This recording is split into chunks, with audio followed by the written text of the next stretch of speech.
فاحنا كده قشطه. في النهايه مرضيين. كريستيانو هيفضل رقم واحد وميسي انجازاته رقم واحد. قول انت عشان مش متفق معاك في الموضوع ده.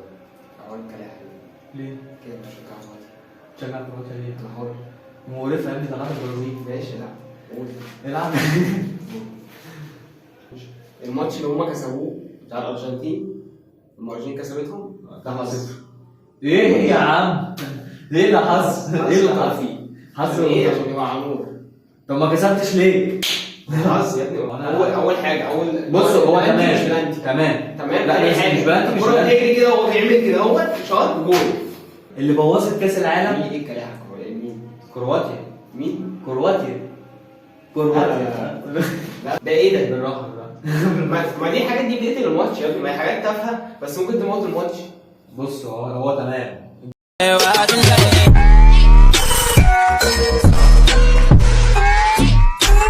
ماشي يا جماعه، احنا النهارده هنتكلم عن نهايه كاس العالم، والموضوع بصراحه مش هيبقى احسن حاجه خالص. الدنيا انتهت خلاص، كاس العالم خلص. الشهر اللي كان شهر ولا اروع، ماتشات جامده جدا، ماتشات كانت مفاجآت، وهنتكلم عن اكبر مفاجاه دلوقتي. لكن لازم تعمل لايك واشتراك في القناه وتفعل بقى زر الجرس عشان يجيلك كل حاجه جديده.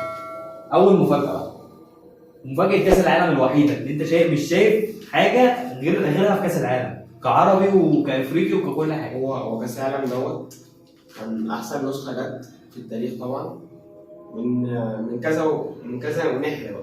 لا من نواحي كتير، يعني التنظيم مثلا، البلد اللي كانوا فيها، من كل حاجه. بس النهايه ما كانتش سعيده طبعا بالنسبه لي. لا بالنسبه لي كانت سعيده عادي.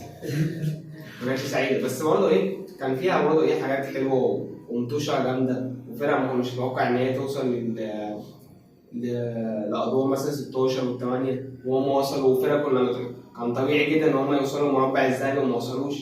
فكان نسخه كاس العالم ديت مختلفه. احنا بقى لو هنيجي نتكلم عن التنظيم، فقطر عملت بقى ايه؟ شويه استادات وشويه حاجات، وليها ايه بقى؟ تعبير لا وتعبير عن العرب. يعني استاد البيت، لوسيل، وبقى في استادات كتير قوي. يعني انت لو تلاحظ ان انت في ناس كتير قوي حضرت في اليوم. يعني اليوم مثلا كان ساعات يبقى فيه ماتشين وثلاثه حضروا ماتشين. يعني ما انت الموضوع الوصول بالنسبه لك ما بين استاد والتاني مش كبير. مش الماتشين بنفس الاستاد، لا هو حضروا هنا في الاستاد ده وفي الاستاد ده، مش الاستاد كلها لازقه في بعض، فانت سهل جدا انت تتنقل ما بينهم. والمواصلات وكل حاجه، عاملين مترو مخصوص اصلا كانوا عاملينه لكاس العالم، وفي دلوقتي استاد بيقولوا فككوه هيبعتوه لمصر عشان كاس العالم 2030. فالموضوع لا، الموضوع مصروف عليه جامد والتنظيم كان كويس جدا. لكن احنا كنا اتكلمنا في نقطه ان التحكيم عمره ما هيغلط، لان كان في سنسور في الكوره وحاجات وبتاع وكده. لكن في الاول وفي الاخر القرار يا جماعه، الامكانيات كانت جميله والامكانيات جامده فعلا. لكن في الاول وفي الاخر كان ايه؟ في الاول وفي الاخر يا جماعه القرار بيبقى قرار بشري، فاكيد هيبقى فيه اخطاء. يعني القرار في الاول وفي الاخر للحكم الاول، فاكيد هيبقى فيه اخطاء. لا هو يعني مش مثلا ايه، انا حاجه مش متاكد منها مثلا ده بينا ولا مش بينا، او حتى متاكد مش احسن حاجه لو شفت الفور مثلا. لكن هم لا، وخاصه طبعا في ماتش المغرب اخر ماتش ده هم بيقولوا ان هم كانوا ليهم بلانتين واتظلموا فيهم. فدي حاجه طبعا يا ريت كانت تبقى ايه، حقانيه. الموضوع بيوقع اللعيب. يعني انا لما الاقي قدامي ضربه جزاء مش ضربه جزاء، او فاول مش فاول، الموضوع بيبقى لا بتشتت. انا دلوقتي كنت ممكن احط جون، انت بتمنعني عنه ليه؟ وغير كده ده كاس عالم يعني ما ينفعش تغلط. يعني لان كاس العالم زي ما مصطفى بيقول على طول، انت لو مش هتلعب في كاس العالم هتلعب فين؟ لو فاول ما اتحسبش هيأثر، ممكن يأثر فعلا. يعني ممكن يبقى فاول مثلا من حته يبقى هم عارفين ان هم يعرفوا يجيبوا منها جول. لا والمغرب اصلا يعني ما ينفعش كده خالص. والمغرب كناحيه ان هي الضربات الثابته او ناحيه الركنيات او هتلاقيها يعني هي خارقه في الموضوع ده. يعني هي جامده جدا جدا جدا في الركنيات. وعندنا طبعا ايه النصيري، وعندنا ناس بدل ونون، وعندنا ناس طوال. فدي ايه دي اكتر حاجه كانت وحشه في كاس العالم دوت، ان الحكام ما يبصوش مثلا، ما بيراجعوش قراراتهم. ولو كان مثلا فعلا شافوا قراراتهم وتاكدوا منها كانت هتفرق كتير. كان ممكن فرق اصلا توصل لل 16 وال 8 بس هم اتظلموا، وكان ممكن فرق ما توصلش اصلا، وصلت اصلا يعني ايه كده اهو. لا ايه اللي كده شبه الارجنتين بس. هو بصراحه لا، الارجنتين بصراحه كانت سكتها سالكه. يعني الارجنتين من اولها لغايه اخرها سكتها. يعني انت معاك السعوديه، معاك المكسيك كده وكده بتضربها على عينها موجود عندك يعني. واسمه دوت وعندك كرواتيا وعندك الدنيا دي عدوا الحاجات دي. كرواتيا اللي صعبه بس. تعالى ناخدهم واحده واحده. اول حاجه المفاجاه بتاعت البطوله المغرب عملت اداء طبعا في البطوله ديت هايل، واتكلمنا عليه في فيديوهات كتير قوي قبل كده، ويعني لسه برضه هنحب ان احنا نتكلم عليه ونقول لكم يا جماعه انتوا كنتوا باينين فكر ان احنا ناخد اول، وان احنا لو بالخساره اول ناخد تاني او تالت. يا جماعه انتوا ما تعرفوش يعني ايه ان انت توصل توب فور. توب فور كاس عالم، يعني انت من احسن 4 فرق موجودين في كاس العالم، انت احسن دوله بتقدم كوره، ومع ذلك اتظلموا مع ذلك اتظلموا. فهو دي من الفرق برضه اللي احنا ما كناش متوقع ان هي توصل ووصلت، وبرضه الفرق اللي احنا ما كناش متوقع ان هي مش هتوصل، شبه المانيا وشبه بلجيكا دول ما طلعوش اصلا من المجموعه، واحنا كنا متاهلين ان هم خلاص كاس اصلا من الناس اللي المفروض تاخد الكاس. فدي حاجه برضه دي مالهاش دعوه بالحكام طبعا، دي هم لعبوا وحش واستحقوا كده، انما المغرب لا هي لعبت حلو واستحقت ان هي توصل، واستحقت ان هي توصل اكتر. في ماتش في فرنسا لما كان لها بلانتين دلوقتي اكيد كانوا هيعملوا الماتش طبعا، والله اعلم بقى كان مين هيكسب ساعتها، بس برضه يعني كانوا هيفرقوا اكيد. هم عملوا ماتش جامد طبعا، وصلوا الجول اكتر من مره. اللي انت اصلا بتصارع مع فرنسا كأن انت ند بند، كأنك انت بتلعب على طول، دي في حد ذاتها تدي لك لا انت رقم واحد يعني. انت في حاجه مختلفه فيك، انت فعلا لمست لمسه مختلفه جدا عن بقيه العرب اللي قبلك او اللي جايين بعدك. هي الروح اول سبب، السبب الاول والاخير، والتشجيع وطبعا الجمهور طبعا.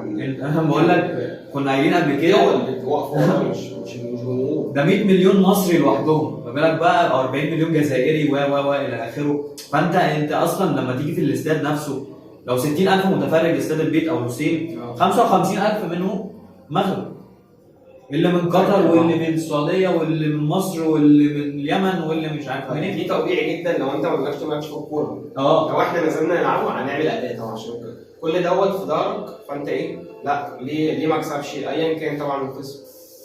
فدي حاجه طبعا، دي كانت مفاجاه بالنسبه لينا كلنا كالعالم كله بقى، مش كعرب بس. بس العالم كله كانت مفاجاه وحشه يعني، بس احنا طبعا كانت مفاجاه جميله عشان المغرب دوله عربيه شقيقه، والحمد لله ان هم وصلوا توب فور، مع انهم كانوا ممكن يوصلوا اكتر.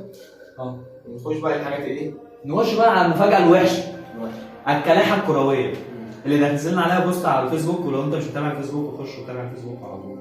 عندنا الكلاحه الكرويه اللي انا مش مصدق دول كملوا ازاي. الكلاحه الكرويه، لو هنيجي بقى نتكلم عن الكلاحه الكرويه، كرواتيا جامده يا جماعه، وصلت نهائي السنه اللي فاتت. وصلت كاس عالم، هم جامدين اصلا، هم ممكن السنه دي لا هم جامدين يا ابني، بوظوا كاس العالم يا ابني. جامدين اقسم بالله. انت كان نفسك تشوف البرازيل بتلعب في اسمه دوت الماتش اللي بعديه. ماشي، ما كان نفسي، بس هو يعني كان نفسي يعني مثلا انا نفسي دلوقتي ان البرازيل تكسب، خلاص بقى هسيبها بحالها. مش نفسك البرازيل هي البرازيل طبعا جامده، وانا كان نفسي اخد كاس العالم، مش ميسي، كان نفسي. ايه يا عم، بس بتكرهني ليه؟ بس كرواتيا جامده، كرواتيا فيها اكتر من لعيب، فيها خط النص اصلا تقريبا احسن خط نص في العالم دلوقتي كرواتيا.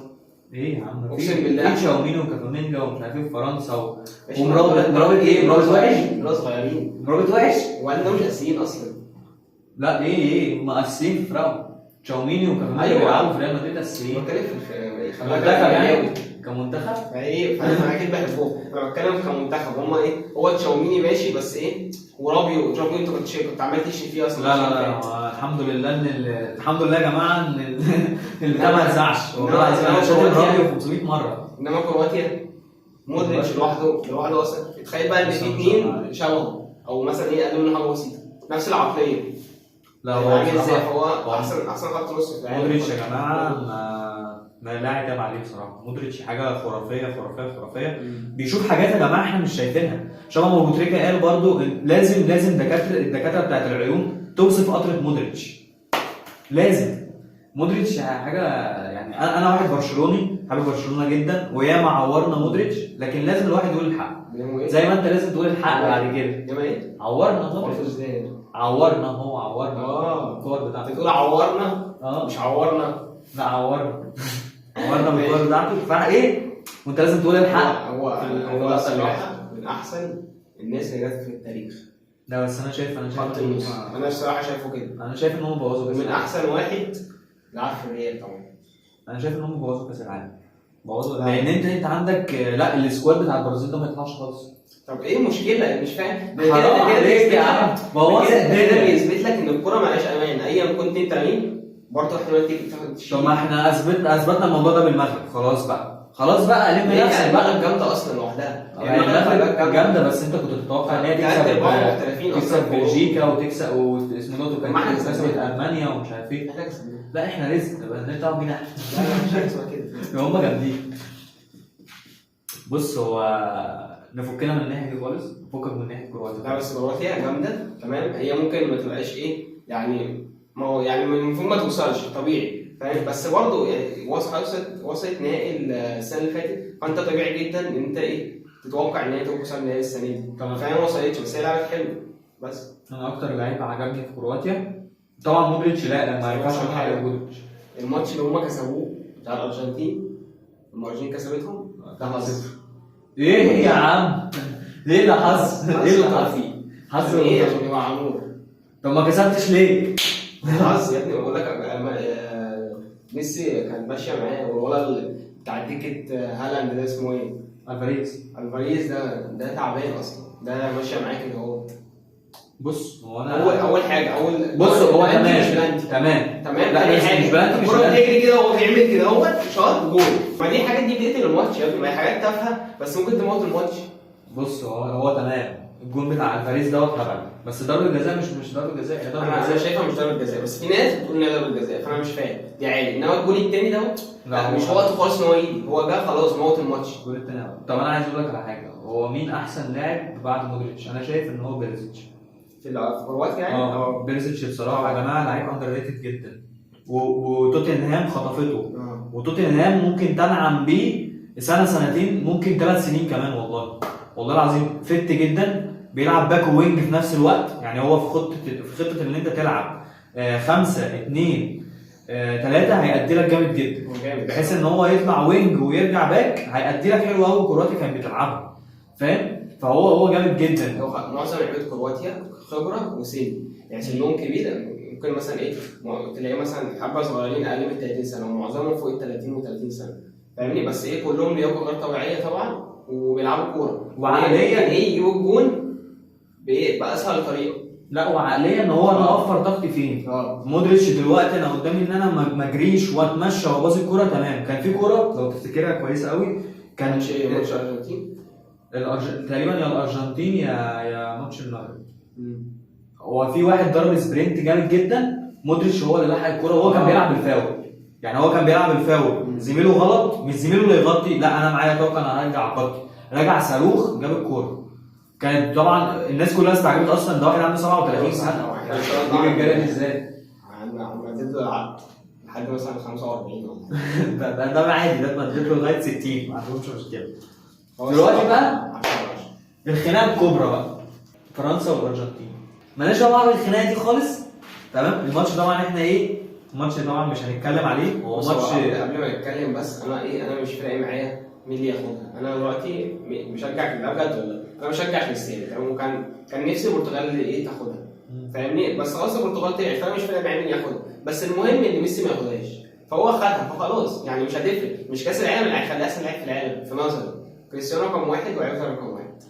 طب خلصت كلامك؟ انا بقول كلام. انا دلوقتي بشجع كريستيانو وبحبه جدا كشخصيه وكبني ادم. انا لو جاء ابني يقول لي انا عايز ابقى لعيب كوره، اقول له اتفرج على كريستيانو، ما تتفرجش على ميسي. كريستيانو قائد في الملعب من هو عنده 25 سنه، وشخصيه في الملعب، وشخصيه على السوشيال ميديا، وراجل طبعا كويس جدا ومحترم جدا. لكن لا ايه لا دي حقيقه، بس انا بحبه قوي.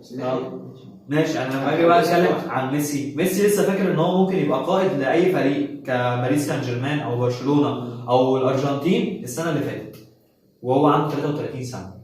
فده مش شخصيه في الملعب او حاجه ان انا ايه، انا بحب لعبه وبتفرج عليه، لكن مش هحبه شبه كريستيانو رونالدو.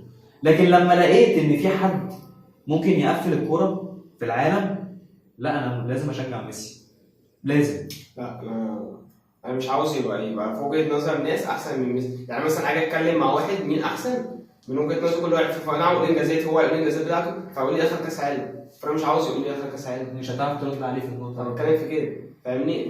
بس برضه دي مش معنى ان هو احسن من كريستيانو. ميسي عشان بس التيم اللي معاه، وكانوا شوف كانوا عاملين ازاي، كانوا كلهم جامدين. انما البرتغال فيها كذا واحد جامد بس المدرب ما كانش ايه، سانتوس ده مش نافع. مش نافع اصلا، ما اعرفش هم خلوه كذا سنه معاهم ليه. فهو احنا لو هنتكلم عن اساطير الارجنتين كتير، عندك مارادونا والدنيا كلها، وده ميسي وكده. ايوه، ما هو ميسي موجود مش موجود، الارجنتين جامده، انما كبرتغال مفيش. البرتغال كان فيه لويس فيجو بس زي ما انت كنت بتقول، بس انما كريستيانو، لا كريستيانو رقم واحد. تمام. ايا كان بقى انت بالنسبه لك كاس العالم ده مهم او مش مهم، هو اكيد طبعا بطوله طبعا يعني ما فيش زيها ونستناها كل 4 سنين، بس برضه ايه، ده ما يمنعش ان اللي ياخدها ده مش جامد عادي، برضه كريستيانو هيفضل رقم واحد. وزي ما قلنا ان التيم اللي بتاعه مش مساعده، كان في كذا شخصيه جامده شبه فرنانديز وبرونو وجواو فيليكس، بس ايه، كان في تخبطات في الفرقه نفسها. يعني برونو مش عارف بقى مخبط مع كريستيانو، وبرضه تحس ان هم مش مدينه قيمته، ان انا بلعب مع كريستيانو كده، مش بلعب مع كريستيانو اللي هو اصلا انا نازل الملعب انا مش فارق معايا لاعب مين، انا معايا كريستيانو اللي هو الهداف التاريخي بتاع اللعبه اللي احنا بنلعبها، كريستيانو ملك اللعبه اصلا. فميسي اخذ كاس العالم وهنرجع نقول برضه ان ميسي جاب كام بطوله الارجنتين؟ 2 من اصل كام؟ من اصل 18. انما البرتغال كريستيانو جاب بطولتين من اصل كام؟ من اصل بطولتين، فهو كريستيانو هو اللي جاب البطولتين. صح. جايب يعني انت ايه، مثلا انا جايب له حاجه مش عنده، ولا جايب له حاجه منها عنده منها كتير، يعني هتبقى بالنسبه له اهم، اكيد حاجه مش عنده. فكريستيانو بالنسبه للبرتغال فهو التاريخ، وهو رقم واحد، وهو اصلا البرتغال هو اللي عمل اسم البرتغال. انما ميسي والارجنتين لا عادي، ميسي جامد بس برضه الارجنتين جامده، ميسي موجود مش موجود الارجنتين جامده. وبعدين انا عايز اقول لك على حاجه، انا لما باجي ارجع الموضوع في دماغي، انت دلوقتي حارس المرمى دوت نص الفريق. البرتغال ما عندهاش حارس مرمى عدى كويس خالص، ما افتكرش خالص اصلا. الحارس اللي عندكم دلوقتي دوت بتعرفه؟ مش فاكر اصلا اسمه. انما حارس الارجنتين يا جماعه شباب ما انتوا شفتوا، احنا كنا سمعنا عنه قبل كده بس ظهر في كاس العالم. إيميليانو مارتينيز ده انا عارفه في استون فيلا. إيميليانو مارتينيز يا جماعه الصده، انا لو احط لكم الميكنج بتاعت الصده لما صد الكره بتاعت اخر واحده بتاعت فرنسا، اللي قلنا خلاص، لو قلنا كده خلاص 4-3 فرنسا كسبت النهائي، شكرا الدنيا خلصت. عارف الولد اللي هو الوينج اليمين لما حطها له راح صدها على طريقه اليد، دي مش طريقه واحد بيصد كره قدم خالص. هو شاطها غلط اصلا.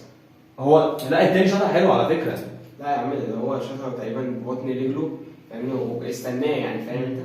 لا التاني نزل نازله فظيعه طبعا في ضربات الجزاء، لا ملام عليه. ضربات الجزاء معروفه، انت لو دخلت مع الارجنتين ضربات جزاء دلوقتي في العصر اللي احنا فيه دوت، اعرف ان انت خسران.